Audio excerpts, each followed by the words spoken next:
मुझे ये बताइए कि बादशाह जब आपके पास आए तो उन्होंने कुछ और बातें भी की आपको जो समझ नहीं आ सकी?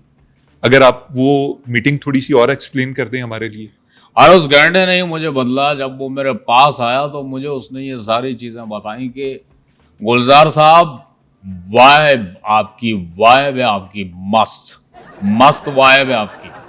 No cap, no cap, slay कर दिया, स्ले कर दिया, स्ले कर दिया। आप जैसे उर्दू दान के साथ जो शायरी उर्दू में करता है, जो ज़ुबान का इतना इल्म रखता है, उसके साथ इंग्लिश की ये टर्म्स जो जेन ज़ी की टर्म्स हैं वो बोल दी, तो आपको समझ आई कुछ? अरे मियाँ, हमें समझ तो नहीं आई। उस वक्त हमारा उसके साथ झगड़ा हो गया। जब उसने कहा कि वाइब है आपकी, मैंने कहा तमीज़ से बात कर, अपनी ज़बान को लगाम दे, बीवी के बारे में एक लफ्ज़ नहीं सुनूंगा। कहता है स्ले कर दिया। मैंने कहा मैंने तलाक दी है, उसको मारा नहीं, बाहमी रजामंदी से तलाक हुई है। फिर कहता है नो कैप। मैंने कहा अबे तेरे मुंह में छोड़ दूंगा मैं चपेट। क्या बकवास ऑल फॉल बकता जा रहा है मेरे सामने। आपको बाद में पता चल गया कि वो क्या कहना चाह रहे थे? आज 36 घंटे लगाकर सर्च करके मैंने जब इसका मतलब निकाला तो नो कैप का मीन था झूठ नहीं बोल रहा। और स्ले का मतलब भी स्ले समझ? का मतलब लिटाने वाला। अरे नहीं सर, लेटाने वाला नहीं, स्ले का अच्छा मतलब। नहीं, मैं शायद फिर गलत सर्च कर बैठा हूँगा। स्ले का मतलब क्या है? स्ले का मतलब है कि बस आपने मार डाला, मार। कमाल कमाल कर दिया आपने। अच्छा, ये तो मेरे इल्म में इजाफा किया तुमने। और वाइब का क्या है? वाइब का सर होता है कि आपकी फील बड़ी अच्छी है, आप बड़ा अच्छा, आपकी टोन शोन, मतलब आपकी शायरी, आपकी असर अंगेजी बहुत ज्यादा है। मुझे ये बताइए कि जब ये सारी चीजें क्लियर हो गई तो फिर बादशाह के लिए आपने कुछ लिखा? हाँ, बादशाह के लिए मैंने लिखा, चंद पंखुड़ियाँ लिखी थी उसके लिए। कहाँ गई? मेरी मेमोरी वीक है, जावेद की मेमोरी अच्छी है, मुझे अक्सर चीज़ें याद नहीं रहती। इरशाद सर, इरशाद। हाँ, मैंने लिखा था। और ये मैंने बादशाह के ही बहर में लिखी है। यो, कल का चांद देखा तो वाइब हुई, कल का चांद देखा तो वाइब हुई, उसकी नो कैप रोशनी दिल को हिट हुई। कल का चांद देखा तो वाइब हुई, उसकी नो कैप रोशनी दिल को हिट हुई। हिट हुई। हमने भी कह दिया ए वक्त तू घोस्ट ना कर, हमने भी कह दिया ए वक्त तू घोस्ट ना कर, ये पल बड़ा फायर है लाइफ लिट हुई। इट्स योर बॉय गुलजार ओजी। गुलजार साहब, ये आखिरी उम्र में किस काम पे लग गए हैं आप? अरे जरूरत है मियाँ, बॉलीवुड में रहना है तो इन मेरी चीजों का तो सहारा लेना मेरी पड़ेगा। मेरी एक रिक्वेस्ट मानिए कि प्लीज ये योग ग्लासेस उतारिए, अपने ये पढ़े लिखे प्यारे से ग्लासेस जिसकी वजह से हम आपको जानते हैं, ये लगाइए ताकि मैं आपसे आगे बातचीत कर सकूं। उतार लेते हैं मियाँ, अगर तुमसे हमारी जवानी बर्दाश्त नहीं हो रही। गुलजार साहब, कुछ अपना, कुछ ओरिजिनल, कुछ नया सुनाइए प्लीज। ये जेंजी को छोड़िए, हम आपके ओरिजिनल वर्क को सुनना चाहते हैं। अपने बाप का नौकर समझा है क्या? चलो मैं तुम्हें सुना देता हूँ एक ताज़ा कलाम मैंने लिखा है।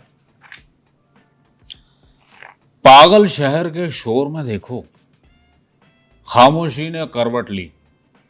वाह, पागल शहर के शोर में देखो खामोशी ने करवट ली। वाह गुलजार साहब, वाह। ले अब तू पढ़ ले सारी। हमें यहाँ अंडे देने के लिए बुलाया तुमने, उठा पेपर दे। नखरे ऐसे कर रहा है जैसे 16 साल दोशीजा हो। पूरा है अपने में तू। जैकेट ऐसे पहनी है जैसे मोटरसाइकिल पे आया, हालांकि चिंग ची में आता है तेरे जैसा इंसान। पागल शहर के शोर में देखो, फील लेना, डर ले या फिर डर लो या मेरी नज़में सुन लो। रूसी रम की तरह बिहेव मत करो। सुन रहा हूँ सर मैं, अब मैं सुन लो। सुन रहा हूँ। पागल शहर के शोर में देखो, खामोशी ने करवट ली। लंबी सड़क के ऊपर रींगा फिर ट्रैफिक का काला सांप। जानो तुम या फिर मैं जानूं, तन्हाई एक आदत है। वाह, जानो तुम या फिर मैं जानूं, तन्हाई एक आदत तन्हाई है। एक आदत है। गाड़ी के इंजन से धुआं निकलकर नाच रहा है क्यों? सिग्नल पर जो ख्वाजा सरा है, कल तो यहां पे था ही नहीं। सिग्नल पर जो ख्वाजा सरा है, कल तो यहाँ पे था ही नहीं। छिपकलियां और चूहे मारने वाली गोलियां भी तो लेनी है। बेगम ने जब फोन किया तो खुसरा मेरे साथ ही था। बेगम ने जब फोन किया तो खुसरा मेरे साथ ही था। उसकी आंखों में अब खोकर ख्वाब भी कितने बुनने हैं। घर जाने से पहले कार से बाल भी उसके चुनने हैं। पागल शहर के शोर में देखो, खामोशी ने करवट ली। खामोशी ने करवट ली। ये मेरा ताज़ा कलाम। गुलजार साहब, अगर आप बुरा ना माने, आपको अच्छा, नागवार ना गुजरे, नॉर्मल बिहेव करो। मेरे हाथ में बंदूक थोड़ी पड़ी हुई है, क्यों डर? अभी आप मुझे डांट रहे थे, आपने कहा कि आपने वो शायरी उठा के फेंक दी, आपने कहा तू पढ़ ले, ये कर ले, तो मैं थोड़ा डर गया हूँ। तो मैं तुम्हारा बुजुर्ग हूँ, मैं अपना हक समझ के तुम्हें ये मेरा लाड प्यार है। मैं इतना लाडीला हूँ, जिस पे मुझे लाड आता है मैं बहुत लाड करता हूँ। और तुम खुशकिस्मत हो कि मैंने तुम्हें बंदूक से लाड नहीं किया। अल्लाह का करम है मुझ पे कि आपने मुझसे इस किस्म का लाड नहीं किया। लेकिन सर, पूछना ये है कि ये किस किस्म की शायरी थी सर? खुसरे, बाल चुनने हैं, चूहे मार गोलियां, छिपकलियां मारने की दवाई, ये किस किस्म की शायरी है? इसे आज़ाद शायरी कहते हैं? अच्छा, मैं तुम्हें एक बात बताऊं, ये अगर मुझे कोई जेंजी कहे तो शायद मुझे बुरा लगे, लेकिन तुम जेंजी की लिस्ट से कब के बाहर जा चुके हो, तो तुम्हारी बात का मैं बुरा नहीं मनाऊंगा। और ये वही शायरी है मियाँ जो आजकल बहुत बिक रही है। कुछ और सुनाओ तुम्हें? जरूर सर, जरूर जरूर। उगालदान नहीं है यहाँ पे? नहीं सर, वो उगालदान नहीं होता हमारे यहाँ। अब आप जरा खुद पे कंट्रोल कर लीजिए। और उगालदान से मुझे याद आया, आपकी भारत में कभी मोदी जी से मुलाकात हुई है? हाँ, मोदी जी एक दफ़ा हमारे गरीब खाने पे आए थे और आकर जो है वो बड़े अपनी तरफ से मुफक्किर बनने की उन्होंने कोशिश की। एक पर्चा उठा लिया और कहने लगे कि वाह गुलजार जी, आप जैसा बड़ा शायर और आप जैसा लिखारी पूरी दुनिया में नहीं देखा। क्या उम्दा कविता लिखी है। मैंने कहा अबे चंपू, रख दे, ये मेरी दवाइयों की लिस्ट लिखी है। दवाइयाँ थी वो? हाँ, मेरे मसाने की दवाइयों की लिस्ट थी। मैंने कहा रख दे।